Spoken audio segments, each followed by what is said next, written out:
The big moment finally here. We are just 2 hours away from the first Super Tuesday polls closing. Millions of voters in 16 states and one territory casting their ballots in the biggest primary day of the year. That could set the stage for November. Trump looking to land that knockout punch, seize control of the nomination, and take the fight to Biden. But Nikki Haley will not go quietly.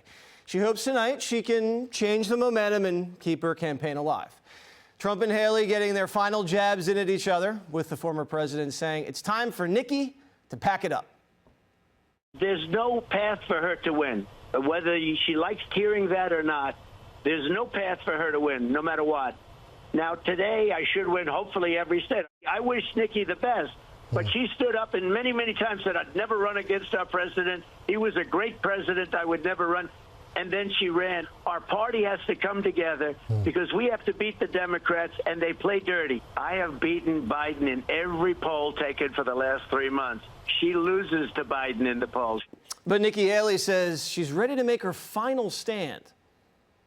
This is not personal. This is about the fact that we have to win. We can want to change the country all day long, but if we can't win an election, we can't do any of that. And you know, I know he's in denial about the fact that we win general elections. I don't know why everybody's so adamant that they have to follow Trump's lead to get me out of this race.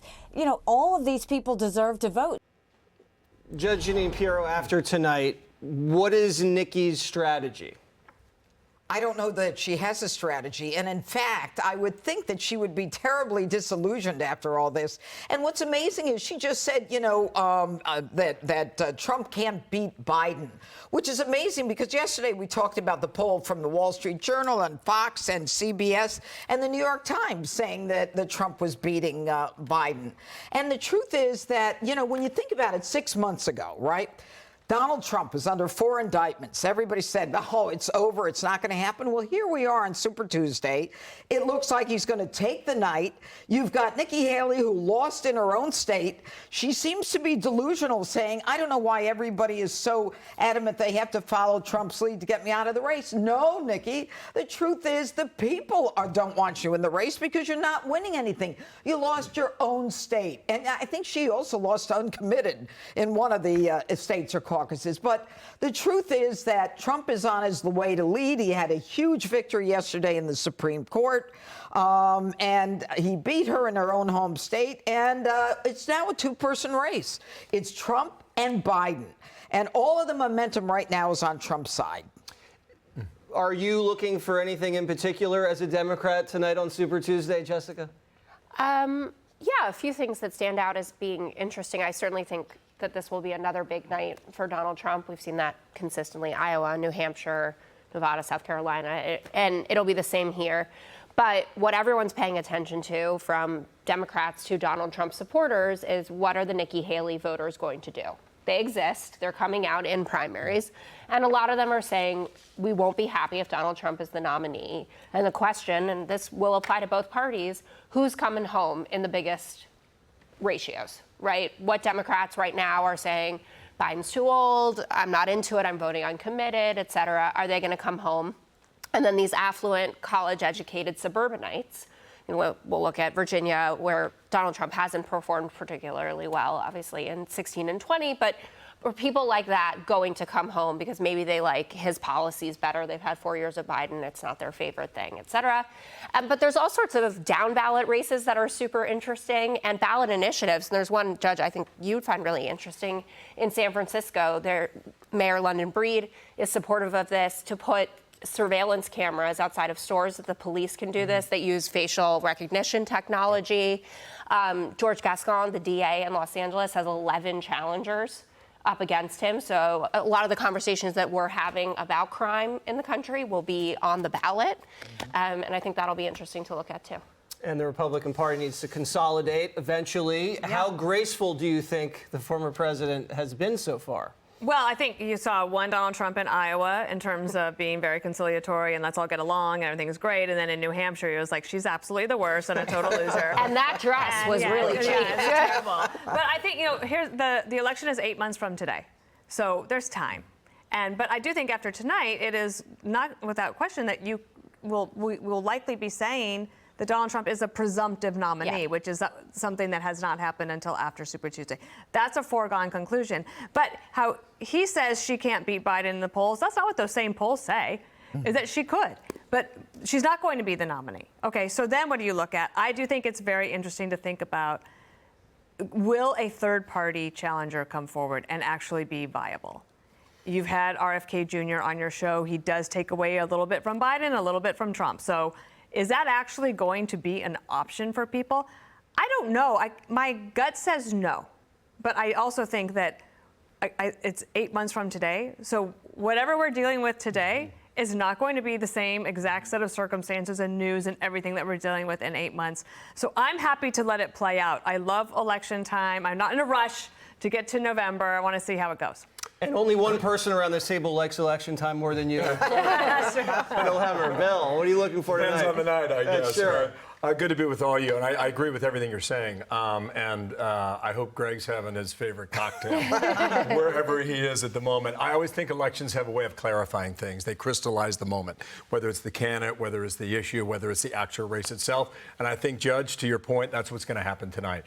So the next time you're at the barbershop or the bar or the gas station, or if Jesse's filling up his Tesla and waiting for it to charge, and the guy turns to you and says, are we really going to see Trump Biden again? Yes. Yeah. You are. That's point number one. Point number two, Nikki Haley, it's the end of the road. I don't know how she dismounts, but we'll see how that goes.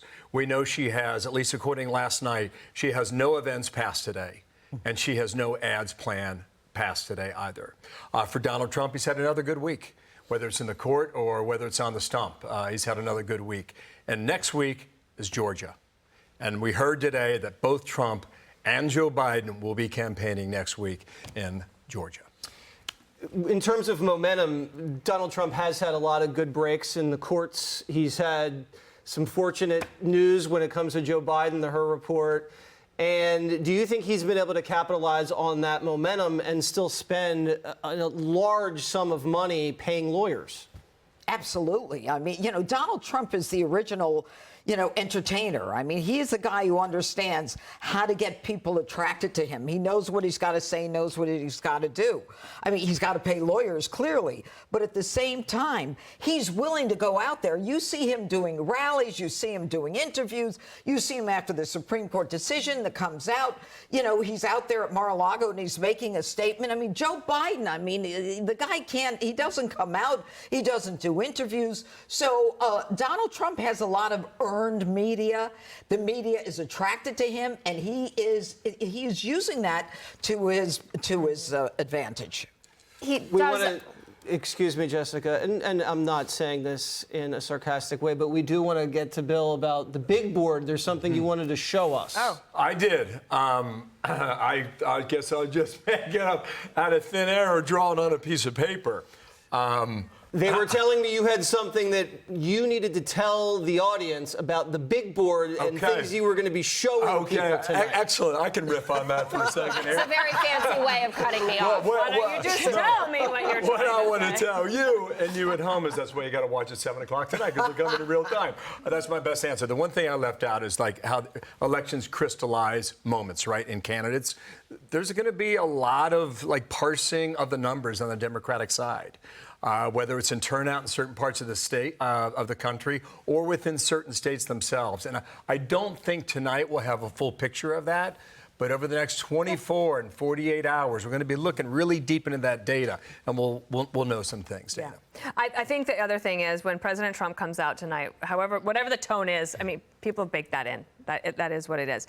I think that he should challenge Joe Biden to 4 debates. Yep. And say, we can do it however you want. We'll give you as much time to prepare. We will do it without a moderator. But I'll see you, sir. I'll see you, Mr. President. I want to debate. We should debate the issues. We should spend 20 minutes talking about Social Security. Let's do that. And because Biden probably won't respond, he'll dismiss it, and he'll say, we'll talk to the coalition, we'll figure it out, and or the commission. And then all of the media is going to have to cover that Trump has offered to do these debates and Biden won't do it. Jessica? I think that he should debate. I do. I think let Biden be Biden, and we're going to talk about that more in the next block. voters came out to support him in droves in 2020. They like the guy, and hiding him away doesn't make sense. And if he can't do the job, I would rather the American public knew. Yeah. I just want to say something, though, about this, good week for Donald Trump. He owes hundreds of millions of dollars in court settlements. That's not good for anyone. It's not just the lawyers' fees. There have been other polls, which we will talk about, where he is down.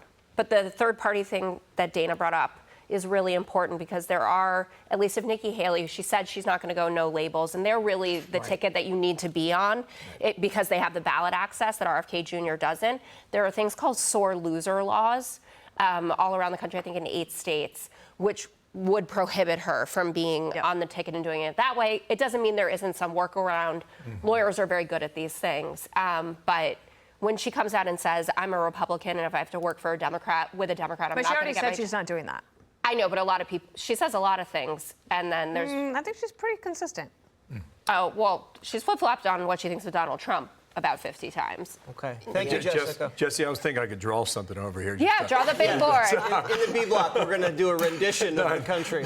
Freehand. And I just want to clarify, I do not own a Tesla. Yet. Noted. Don't miss our Super Tuesday coverage tonight. It all starts at 7 o'clock Eastern right here on Fox. Click here to subscribe to the Fox News YouTube page to catch our hottest interviews and most compelling analysis. You won't get it anywhere else.